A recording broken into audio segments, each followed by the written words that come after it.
ആറൂസ് എങ്ങോട്ടായി ധൃതിക്ക്? എന്താളിയാ? എങ്ങോട്ടാണ് ഇത്ര ധൃതിക്ക്? ആറൂസേ, സ്കൂളിൽ നിന്ന് ഇറങ്ങിയപ്പോ മുതലേ ഞാൻ പറയുവാ, 2 ചോക്ലേറ്റ് ഉണ്ട്, കഴിച്ചോ. എനിക്ക് വേണ്ട.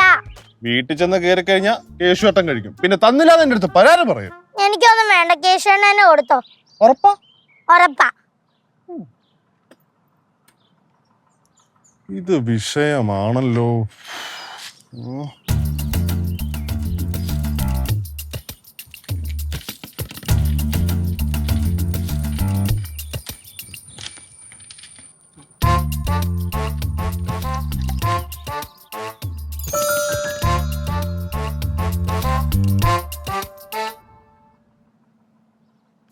യാറൂസ്, ചോക്ലേറ്റ് ചോക്ലേറ്റ് ചോക്ലേറ്റ്. ഒന്ന് പോകുന്നുണ്ടാളിയാ?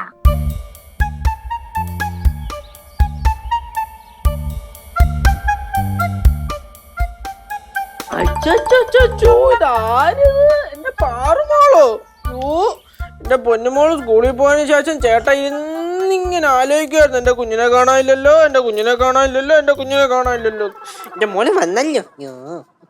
ചേട്ടന് ശരിക്കും വിഷമായോ? പിന്നെ വിഷമായി മക്കളെ. അങ്ങനാണെങ്കിലേ ഞാൻ ഇനി സ്കൂളിലോട്ട് പോകുന്നില്ല, ചേട്ടൻ്റെ കൂടെ തന്നെ നിക്കാം. അയ്യോ എന്റെ പൊന്നോട് ആയിരം മക്കളെയാ കുഞ്ഞി പോകുന്നില്ലെന്ന്. നിന്നെ ശനി ഞായറും കൂടെ ട്യൂഷൻ വിട്ടാലോ ഞങ്ങൾ ആലോചിച്ചോണ്ടിരിക്കുക. അളിയ, ശനി ഞായറും പോരാ, എല്ലാ ദിവസവും 1 മണിക്കൂർ ഇവർക്ക് സ്പെഷ്യൽ ക്ലാസ് കൊടുക്കണം. അങ്ങനെയാണെങ്കിൽ ഒരു കാര്യം ചെയ്യാം, ഞാൻ സ്കൂളിൽ തന്നെ താമസിക്കാം, ഇങ്ങോട്ട് വരുന്നില്ല. കൊള്ളാമല്ലോ, നല്ലൊരു പ്ലാൻ ആണല്ലോ. നല്ല ഐഡിയ. ഞാൻ പോയി സംസാരിക്കട്ടെ?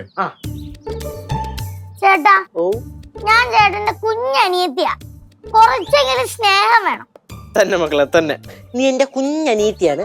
പക്ഷേ ഈ പഠിക്കുന്ന കാര്യത്തിലുള്ള കുറച്ചാ സ്നേഹം ഉണ്ടല്ലോ, അതില്ല കേട്ടോ. അങ്ങ് പഠിച്ചാ മതി. അയ്യടാ അല്ലയോ, എന്താണ് ഈ കലിപ്പിന്റെ ഉറവിടം? എന്താ ഉറവിടമൊന്നും അറിയത്തില്ല, സ്കൂളിൽ നിന്ന് ഇറങ്ങിയപ്പോ പോലെ മുട്ടൻ കലിപ്പില്ല. സ്കൂളിൽ നിന്ന് ഇറങ്ങിയപ്പോഴല്ല, അങ്ങനെ വരട്ടെ. അല്ലയോ, ഇത് മിക്കവാറുമേ ടീച്ചർ എന്തേലും ചോദ്യം ചോദിച്ചാണ്, ഇവിടെ പഴം വീങ്ങോട് നിന്നാണ്. പാറു, സ്കൂളിൽ എന്നெல்லாம் വിശേഷംപാ? ഞാൻ തൃശ്ശൂർ പൂരം കാണാൻ പോയതൊന്നല്ല വിശേഷം പറയാൻ, ഞാൻ സ്കൂളിലാ പോയത്. സ്കൂളിലെന്തോ വിശേഷം? ഓരോന്ന് പഠിപ്പിക്കുന്നു, ചോദ്യം ചോദിക്കുന്നു, ഓരോന്ന് പഠിപ്പിക്കുന്നു, ചോദ്യം ചോദിക്കുന്നു. ബോറ് പരിപാടി. ഓ, അപ്പൊ ടീച്ചറിന്റെ 4 കിട്ടിയല്ലേ? എവിടെ കിട്ടിയേ? ചേട്ടൻ കണ്ടാ എന്നെ അടിക്കുന്നത്? എന്താടാ കാര്യം? എന്തുവാ കാര്യം കൊച്ചുമോള് പറയണ്ടേ? ചോദിച്ചു എന്താക്കളെ? ചേട്ടാ, ചേട്ടനൊന്ന് പോവാവോ? ഞാൻ പോവാനോ? ഞാൻ ഇവിടെ പോയി, ഞാൻ എന്ത് തളയ എന്ത് കളയത്? അളിയാ, ഞാൻ 2 ചോക്ലേറ്റ് കൊടുത്തിട്ട് വേണ്ടാന്ന്. വേണ്ടാന്നോ?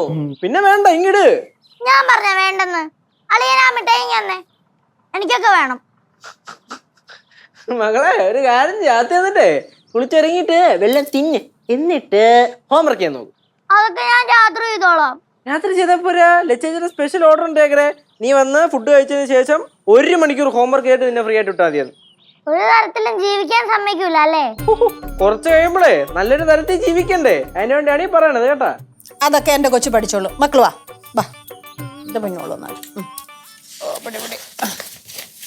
വാ, നമുക്ക് ഡ്രസ്സൊക്കെ മാറി പഠിക്കാം.